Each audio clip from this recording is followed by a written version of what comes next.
গাজায় যখন চলছে ভয়াবহ হামলা ও নির্বিচারে হত্যাযজ্ঞ, ঠিক তখনই সৌদি আরবে আলোড়ন তুলেছে একটি ডিজে পার্টি। মদিনার অদূরে আল উলা এলাকায় নাচ গানের একটি অনুষ্ঠানের ভিডিও ছড়িয়ে পড়েছে সামাজিক যোগাযোগ মাধ্যমে, জানিয়ে শুরু হয়েছে তীব্র সমালোচনা।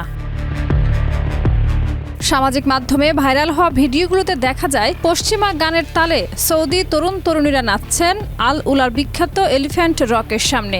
ঘটনাটি ঘিরে ক্রাউন প্রিন্স মোহাম্মদ বিন সালমানের উপর নেমে এসেছে ব্যাপক সমালোচনার ঝড়। গাজায় ইসরায়েলি বোমা হামলা থেকে কোনো মতে বেঁচে যাওয়া ফিলিস্তিনিরা একদিকে খাদ্য ও পানি সংকটে ভুগছেন, স্বেচ্ছাসেবী সংগঠনগুলো থেকে খাবার সংগ্রহ করতে গিয়ে পড়তে হচ্ছে লড়াইয়ের মুখে। এক ফিলিস্তিনি বাসিন্দা বলেন, আমরা রাজপ্রাসাদ চাই না, শুধু ক্ষুধা মেটানোর মতো খাবার চাই। এই বাস্তবতার বিপরীতে মুসলিম বিশ্বের অন্যতম পবিত্র ভূমি সৌদি আরবে উদ্দাম ডিজে পার্টি আয়োজনকে অনেকেই অবমাননাকর বলে মনে করছেন। এমন সময়ে কাতারের লুসাইল ফেস্টিভ্যালেও ঈদ উপলক্ষে অনুষ্ঠিত হয়েছে বর্ণিল আলোকসজ্জা ও খোলা মাঠে নাচ গানের আসর, যা নিয়েও চলছে বিতর্ক।